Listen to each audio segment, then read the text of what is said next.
कुछ तस्वीरें आने वाले समय में हमेशा याद रहेंगी। वो तस्वीरें जब संसद भवन की तरफ मार्च कर रहे लोगों पर निशाना लगाए, जनता के पैसे से, जनता के टैक्स से तैनात की हुई पुलिस उन्हीं को निशाना बना रही थी। ये तस्वीरें आने वाले समय में याद रखी जाएंगी। जनता के टैक्स से बनी संसद, वहां पहुंचने के लिए स्ट्राइक पर बैठे हुए छात्र, हंगर स्ट्राइक पर बैठे अभिजीत दीप के और उनके आह्वान पर उमड़ी जनता, सोनम वांगचुक अस्पताल से लगातार सबको अपनी बातें जो कर रहे थे, उन्हें सिलसिलेवार तरीके से आज मैं आपके सामने रखता जा रहा हूं। खबरें ही नहीं, खबरों के साथ साथ यह भी अपडेट आपको बताऊंगा कि कैसे अंतरराष्ट्रीय मीडिया ने इसे कवर किया और इसे किस तरह से याद रखा जाएगा। आप में से बहुत सारे छात्र, जब पिछली बार भी मैंने इस पर वीडियो किया, उनमें से बहुत से लोगों ने मुझे कमेंट्स में आकर कहा कि आपको भी पैसे मिल गए इस पर बोलने के लिए। मैं बहुत बार आप लोगों के सामने ये बात बोल चुका हूं। मैं मुद्दों पर बोलता हूं और इस देश के जो भी मुद्दे होंगे मैं उन मुद्दों पर अपनी राय अवश्य रखता हूं। और ऐसे में मैंने जब सोनम वांगचुक को जबरन उठाकर ले जाया गया था, उस समय भी आपके सामने एक डिटेल सेशन किया था।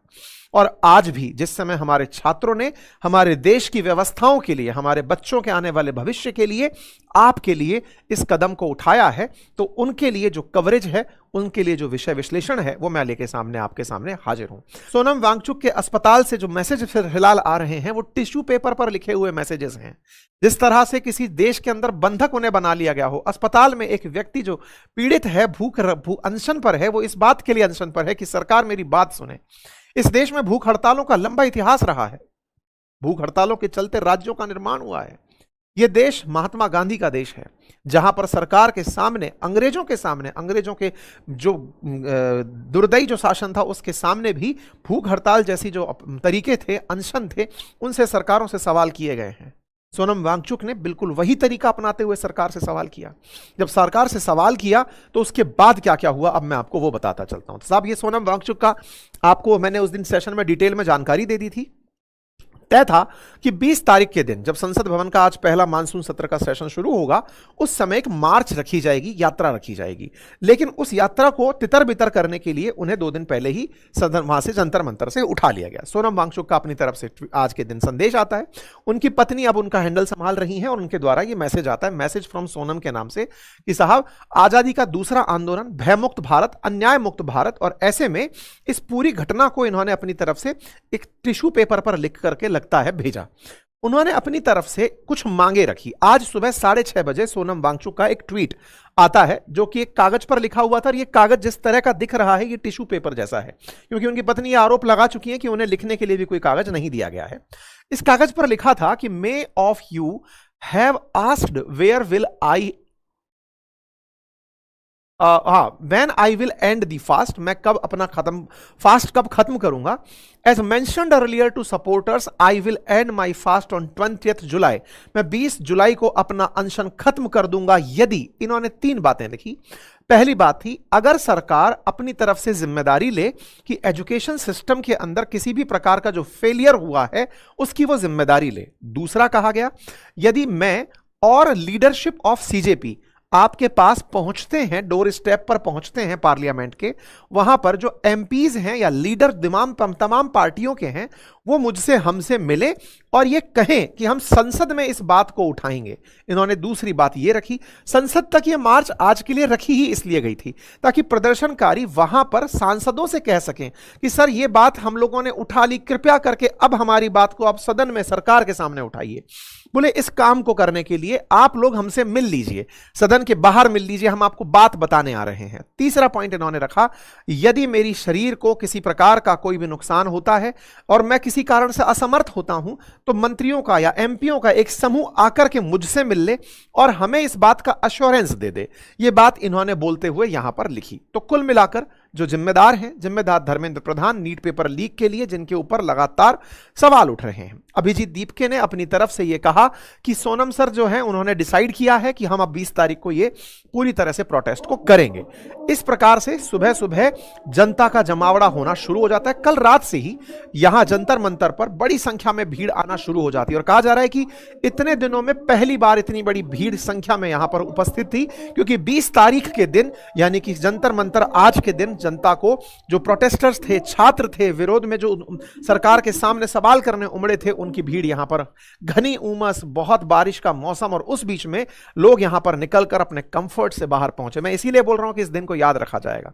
इन सभी को संबोधित करने के लिए तमाम राजनीतिक दल, नेता, कार्यकर्ता, फिल्म एक्टर्स पहुंच करके अपनी बात रखते चले गए। इस बीच में दीप के रात 12 बजे, पौने 12 बजे के आसपास इस बात को संबोधित करते हैं और कहते हैं कि ये पूरी तरह शांतिपूर्ण प्रदर्शन रहे, ये सुनिश्चित करना है।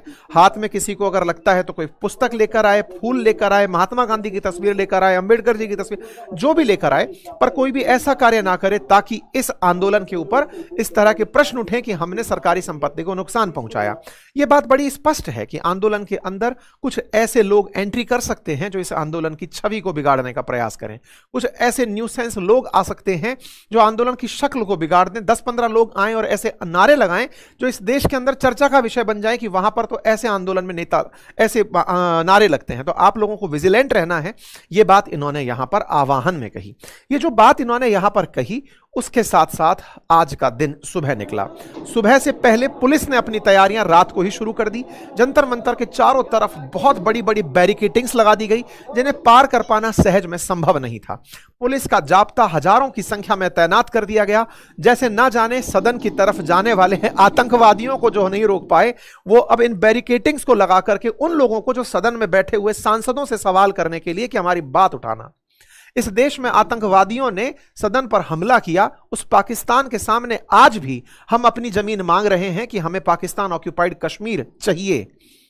वहां पर हमारा शक्ति प्रदर्शन उन लोगों के सामने हो रहा है जो सदन के सामने एक जेन्युइन मांग रख रहे हैं कि सर, हमें हमारी बात सुनानी है, जिम्मेदारों से सवाल करने हैं, उनको उठा दीजिएगा। पर कोई बात नहीं साहब, सरकार थी, सरकार के सामने शक्ति थी। शक्ति जो अपना काम कर रही थी वो कुछ इस प्रकार से थी। शक्ति ने अपनी तरफ से बल प्रयोग करने के लिए तैयारियां कर ली थी कि कल को अगर ऐसा होता है तो हम सदन की सुरक्षा करेंगे। यह एक बड़ा प्रश्न बनता है और आप में से कुछ लोग पूछेंगे भी कि क्या संसद पर हमला हो जाने दें? क्या 140 करोड़ के लोग सबकी सब यही चाहते हैं कि सदन पर जाकर हमला हो जाने दें? ये हमलावर नहीं थे, इन्होंने पहले ही क्लियर कर दिया था। आपको रोकना था, सदन से पहले प्रतिनिधि मंडल भेज करके इनकी बात सुन लेते, अब जंतर मंतर पर ही सुन लेते, यह आंदोलन की नौबत ही नहीं आती। सदन तक पहुंचने का माहौल आपने दिया, आप उससे पहले ही रोक करके एक प्रतिनिधिमंडल अपने आप में से तय करते कि जाइए और बात करिए। फर्क सिर्फ इतना है कि ये वो जनता है जो अभी वोट नहीं दे रही है, इसलिए इनका वजन नहीं है। जिस दिन सोशल मीडिया पर जिस तरह से ये प्रोटेस्टर्स खड़े हैं, ये जिस दिन वोट देने लगेंगे ना, इनकी बात सुनने के लिए चाक चौराहों पर नेता खड़े होंगे। पर चूंकि ये सब रील वाले लोग हैं, इनको देखकर लगता है कि ये तो चुनाव वाले दिन पार्टी करने जाएंगे, वोट नहीं देंगे, इसलिए इनको सीरियसली नहीं लिया जाता। उसी के नजारे हैं जो आप देख रहे हैं। खैर, जो है वो एक दिन के लिए मिसाल बनेगा। दिल्ली पुलिस के द्वारा एडवाइजरी जारी कर दी जाती है कि किसी भी बात में ना फंसे, ऐसा ना करें, वैसा ना करें। एडवाइजरी के साथ साथ दिल्ली पुलिस ये तय करती है कि आह्वान पर जनता पहुंच ना जाए। इस बात को रोकने के लिए बाकायदा जितने भी मेट्रो स्टेशन हैं उनको पूरी तरह से बंद कर दिया जाता है कि वो जंतर मंतर के आसपास वाले रास्ते पर ओपन ना हो जाए। लोग फिर भी पहुंचना शुरू होते हैं। तमाम प्रकार की असुविधाओं के बीच में लोग अपने अपने तरीके से, जब रास्ते बंद हैं तो भी पहुंचना शुरू होते हैं। तो साहब, पुलिस भी पहुंचना शुरू होती है। बढ़िया से शक्ति प्रयोग के लिए पुलिस यहां पर पहुंचती है। 5000 से ज्यादा पुलिसकर्मी, special CP, joint CP, DCP rank के अधिकारी खुद मोर्चा संभालने के लिए पहुंच जाते हैं। पूरी दिल्ली के अंदर 15 जिलों को 15 जोनों में बांट दिया जाता है। बैरिकेडिंग, वाटर कैनन, मेट्रो, सब पर नजर रखी जाती है। तमाम प्रकार की व्यवस्थाएं। इस तरह की व्यवस्था की धारा 163 लगा दी गई है कि 5 से ज्यादा लोग मिल गए तो आप पर केस हो जाएगा। 3 स्तरीय सुरक्षा घेरा, अतिरिक्त पुलिस बल, तमाम प्रकार की चीजें, और साथ ही साथ दंड कि तुम्हें मारा जाएगा। मेट्रो स्टेशन को रोक दिया जाता है कि संसद के प्रस्तावित मार्च को देखते हुए सेंट्रल सेक्रेटेरिएट मेट्रो स्टेशन आम जनता के लिए बंद कर दिया गया है। यहां पर प्रोटेस्टर्स जो आने की तैयारी में थे, जो इस उम्मीद में थे कि इस रास्ते से पहुंचेंगे, उनको रास्ते में रोक दिया गया। लोग जहां जगह मिली वहां प्रोटेस्ट करने लगे। वहां पर वंदे मातरम के नारे लगाने लगे, भारत जिंदाबाद के नारे लगाने लगे। ये सब देश प्रेमी थे। संदेश दिया गया कि अब आपको इंटरनेट नहीं मिलेगा। क्यों? क्योंकि प्रोटेस्ट के बारे में जान गए तो जानकर आप प्रोटेस्ट में शामिल होने पहुंच सकते हैं। इस क्षेत्र का इंटरनेट बंद कर दिया गया, जैसे परीक्षाओं के अंदर इंटरनेट बंद किया जा रहा हो। इस बीच में बात निकल कर आती है सीजेपी की प्रवक्ता की तरफ से कि सरकार से बातचीत की पेशकश की गई है, सरकार से बातचीत की पेशकश की गई है। ये सुर्खी धीरे से तेजी से फैलने लगती है और इधर सदन के अंदर मानसून सत्र की शुरुआत हो जाती है। तमाम नेता इस जगह पर प्रदर्शन के लिए समर्थन करने पहुंचते हैं। एक चीज यहां पर जानने वाली है, जंतर मंतर से संसद है कितना दूर? मात्र 1.5 किलोमीटर। यहां से यहां जाना है, बल प्रयोग होना है कि नहीं जाने देंगे। जब रास्ते को पता है, आपको पता है कि कहां प्रोटेस्ट हो रहा है, जो लोग यहां हैं वो चल के यदि यहां आ जाएं तो क्या हो जाएगा? अगर प्रतिनिधिमंडल इनसे बातचीत के लिए 2 कदम चलकर आ जाएं, और ये फासले शायद 1.5 किलोमीटर के 150 साल में पूरे होते होंगे। चलने वाली जनता शुरू हुई। पहली तस्वीर इस तरह निकल कर आई जब प्रदर्शनकारियों पर, जो शांतिपूर्ण तरीके से संसद की तरफ जाना चाह रहे थे, अपनी बात रखने, ध्यान रखिए ये सदन में जा क्यों रहे थे? ताकि इनकी बातों को सुना जाए कि भाई हमारी बातें रख देना सब वहां पे, आप इलेक्टेड हो, सुन लेके हमारी बात बोल देना। इनको कूटना शुरू किया जाता है, कूटना शुरू किया जाता है, भीड़ तितर बितर हो जाती है और फिर मारधाड़ की तस्वीरें बाहर आना शुरू होती हैं। लगभग 11 बजते हैं। इस प्रकार से कि साहब हम सरकार से बातचीत में हैं, इधर की तरफ से सौरभ दास की तरफ से एक जानकारी सोशल मीडिया पर साझा की जाती है कॉकरोच पार्टी की तरफ से। यहां एक बात और ध्यान देने की है, यह आंदोलन शुरू किया कॉकरोच जनता पार्टी ने। इसके बाद जब यह मार्च शुरू हुआ तो इसका नेतृत्व विहीन हो गया, क्योंकि अब यहां से किसी को कोई भी गाइड करने वाला नहीं था। मतलब यह जनता चल पड़ी है। अब चल पड़ी है तो इन्हें यह कोई नहीं कह रहा है, क्योंकि इंटरनेट बंद कर दिया गया है, कि आपको कहां मुड़ना है, कहां रुकना है। अब जनता अपने हिसाब से संसद का रास्ता नाप रही है। इधर सदन से बातचीत भी हो रही है तो उसका फर्क जनता पर नहीं पड़ रहा है। इधर आम आदमी पार्टी की तरफ से मनीष सिसोदिया और ये तमाम नेता यहां पर पहुंचकर संजय सिंह समर्थन करने पहुंचते हैं। इधर प्रदर्शनकारियों को कुछ इस प्रकार से पुलिस के द्वारा गिरफ्तार किया जाता है, उठाया जाता है। यहां पर प्रदर्शनकारियों को रोकने के लिए तमाम पुलिस बल तैनात रहते हैं। फिर कुछ ऐसी तस्वीरें निकलकर आती हैं जैसे डिनाई किया गया पुलिस के द्वारा, लेकिन तस्वीरें खुद चीख चीख कर कह रही हैं कि यह भी नहीं देखा जा रहा है कि लग कहां रहा है। यह आप में से बहुत सारे लोगों को एक संदेश भी है, जिनमें से बहुत से लोगों को यह लगता है सही तो किया होगा, क्योंकि कई ऐसे ट्वीट्स भी मुझे पिछले वाले वीडियो के कमेंट बॉक्स में मिले थे कि सर सही तो किया होगा ना, ये देश की संसद के पास पहुंच रहे थे। किसकी है वो संसद? उस संसद पे बैठने का अधिकार, संसद में बैठने का अधिकार आप ही ने दिया है। बोले नहीं नहीं सर, जिनने चुन के दिया है वो तो बैठ ही रहे ना, ये तो थोड़ी इन्होंने वोट थोड़ी दिया, तो क्या हो गया? सरकार उनकी नहीं होती जिनका समर्थन नहीं होते। सरकार सबके लिए होती है। लोकतंत्र भीड़ तंत्र नहीं है, बहुमत का शासन नहीं है। जो आपके विरोध में है उसके लिए भी आपको नीतियां बनानी है, आपको उसकी भी सुननी है। यही लोकतंत्र की खूबसूरती है। फिर तो तानाशाही में लोकतंत्र में अंतर क्या रह जाएगा? तस्वीरें क्या चिल्ला चिल्ला कर कह रही हैं यह समझाने की आवश्यकता नहीं है, लेकिन यह भीड़ का हुजूम, यह किसी का बेटा, किसी का भाई, कोई प्रतियोगी परीक्षा का छात्र, ये सब यहां पर खड़े होकर के किसी के हित की लड़ाई लड़ रहे हैं। अगर ये राजनीतिक कार्यकर्ता भी हैं तो अपराधी नहीं है। ये जब भी इस तरह की मार होती है ना, ये पुलिस का शासन है। आपको याद हो तो महात्मा गांधी जी ने इसी के चलते शासन में विश्वास नहीं कहा था, इसीलिए उन्हें अराजकतावादी कहा जाता था। कहा जाता था कि वो कहते थे कि नहीं, मैं सत्ता में शामिल नहीं होऊंगा, क्योंकि सत्ता पुलिस के दम पर शासन करती है और वो अराजकतावादी होती है। मतलब वो शासन दम पर करती है, बल के प्रयोग से करती है।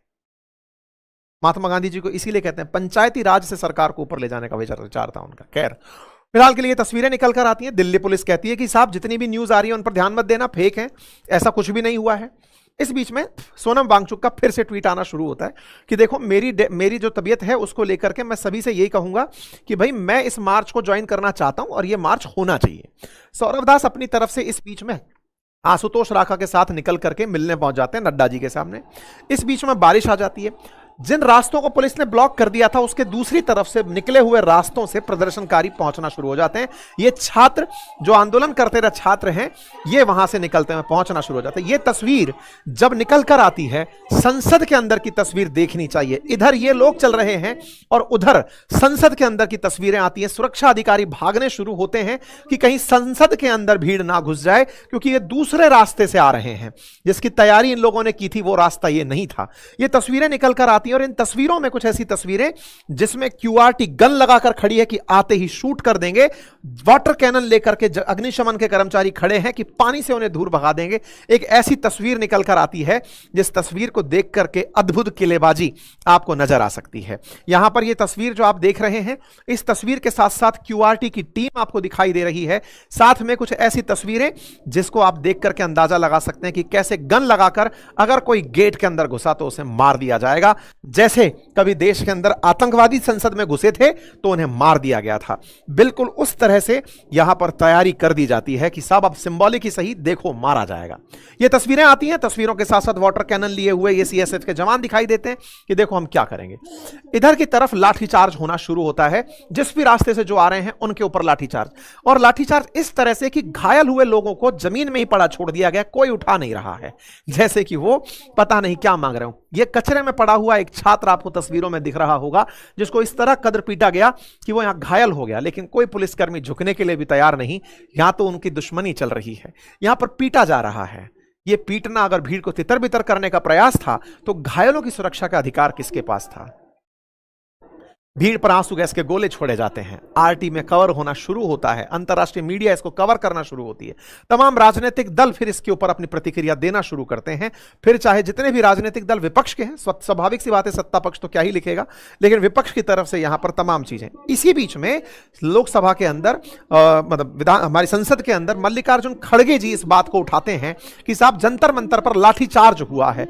जैसे ही यह बात बोली जाती है सदन तुरंत बर्खास्त कर दी जाती है कि नहीं एडजर्न नहीं सुनेंगे, क्या बोल दिया। सदन को तत्काल प्रभाव से एडजर्न कर दिया जाता है। राजनेताओं बाहर निकल कर आते हैं, बोलते हैं कि ये हमारे बच्चे हैं और इन पर इस तरह का लाठीचार्ज गलत है। इसी बीच में उमर अब्दुल्ला दिखाई देते हैं, वो जम्मू कश्मीर की मांग लेकर के ऑटो से बैठ करके अपना प्रोटेस्ट अलग दिशा में चला रहे होते हैं। इस बीच में एक वीडियो और वायरल होता है जिसमें कि नितिन गडकरी जी का पुराना वीडियो, जिसमें ये वो खुद कहते हुए पाए गए हैं कि लोकतंत्र के अंदर विरोध करना, इस तरह से प्रदर्शन करना, भूख हड़ताल करना, यह तो बिल्कुल संवैधानिक अधिकार है। लोग ये वीडियो निकाल कर पूछ रहे हैं कि यह सरकार अब कब सुनेगी कि यह संवैधानिक अधिकार है। इसी बीच में चर्चा अभिजीत दीपके की तरफ से निकल कर आती है कि सोनम सर की वाइफ के बाल खींच लिए गए हैं, बाल खींचकर उन्हें प्रताड़ित किया जा रहा है। यहां पर पुलिस की जो मार है उसकी तस्वीरें निकलकर सामने आती हैं, लोगों को किस बेरहमी से पीटा जा रहा है ये तस्वीरें आपके सामने हैं। कितने बड़े बड़े पाटे ले लेकर के प्रदर्शनकारियों को पीटा जा रहा है, वो तस्वीरें यहां पर निकल कर आती हैं। प्रदर्शनकारियों के द्वारा, छात्रों के द्वारा, ये सारे वो जेनजीज हैं जिनको कि यहां पर अपने परीक्षा के अंदर किसी प्रकार का लीकेज नहीं चाहिए, वो यहां पर खड़ा होकर प्रदर्शन करते हैं। यानी कुल मिलाकर सुबह 5 बजे से लेकर शाम 4 बजे के बीच में सीजेपी डेलीगेशन जब नड्डा जी से मुलाकात करता है तब तक का मैंने आपके सामने सारा ब्यौरा रख दिया। इस बीच में कॉकरोच जनता पार्टी और आंदोलनकारियों को जंतर मंतर से पूरी तरह टीन टेंट सब उखाड़ करके हटा दिया जाता है। इस बीच में नड्डा जी से मिलने के लिए सीजेपी की तरफ से 2 लोग पहुंचते हैं। नड्डा जी को इन्होंने अपनी मांगे रखी, मांगों में जो बातें थी वो कुछ इस प्रकार से थी। यहां पर नड्डा जी कहते हैं कि पहली बार प्रदर्शनकारियों की तरफ से सरकार से बातचीत की पेशकश हुई है। सरकार ऐसे ही होती है।